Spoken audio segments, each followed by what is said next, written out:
జమ్మూ కాశ్మీర్లోని పహల్గామ్ ఉగ్రవాద దాడి విషయంలో రోజుకో సంచలన విషయం వెలుగు చూస్తోంది. ఈ దాడి వెనుక ఉన్న కుట్రను బయట పెట్టేందుకు ఎన్ఐఏ జరుపుతున్న దర్యాప్తులో కీలక విషయాలు వెలుగులోకి వస్తున్నాయి. పహల్గామ్ ఘటనలో 3 స్థానిక ఉగ్రవాదులు విదేశీ ఉగ్రవాదులతో కలిసి పనిచేసినట్లు దర్యాప్తు సంస్థ అనుమానిస్తోంది. వీరిలో ఒకరు ప్రైవేట్ టీచర్ కాగా మిగిలిన 2 BA విద్యార్థులు. వీరిని ఆదిల్ హుసేన్ ధోకర్, అద్నాన్ షఫీదార్, అహ్సన్ ఉల్ హక్ షేక్ గా అధికారులు గుర్తించారు.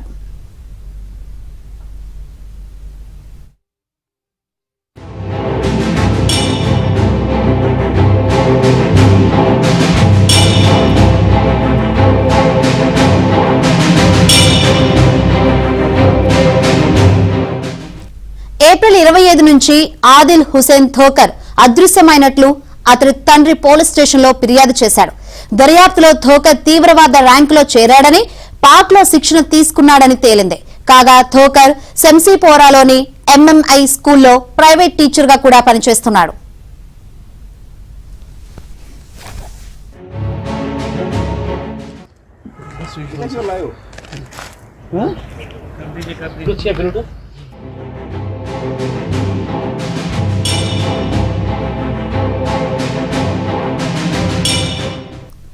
అద్నాన్ షఫీదార్ ఇతను GDS ఖానాబల్లో 3వ సెమిస్టర్ BAలో చదువుతున్నాడు.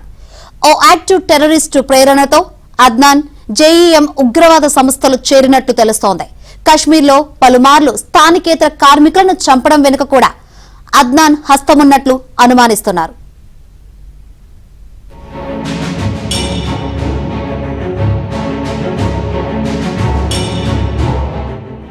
అహ్సన్ ఉల్ హక్ షేక్ ఇతను కూడా తీవ్రవాద ర్యాంకులో చేరినట్లు దర్యాప్తు సంస్థలు ఆధారాలు సంపాదించాయి. అహ్సన్ పుల్వామాలోని డిగ్రీ కళాశాలలో BA చదివినట్టు తెలుస్తోంది. కాగా జూన్ 24, 2023న పుల్వామాలోని జిమ్ సెంటర్ వైపు వెళ్లిన అహ్సన్ ఇంటికి తిరిగి రాలేదు. అతని సెల్ ఫోన్ కూడా స్విచ్ ఆఫ్ చేశాడు. అప్పటి నుంచి ఉగ్రవాద కార్యకలాపాల్లో అహ్సన్ శిక్షణ తీసుకున్నట్లు భావిస్తున్నారు.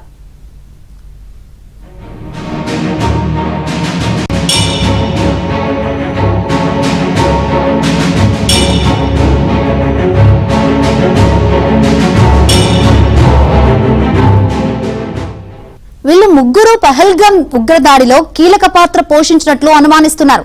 దీనికి సంబంధించిన NIA అధికారులు ఇప్పటికే కీలక ఆధారాలు సంపాదించినట్లు తెలుస్తోంది.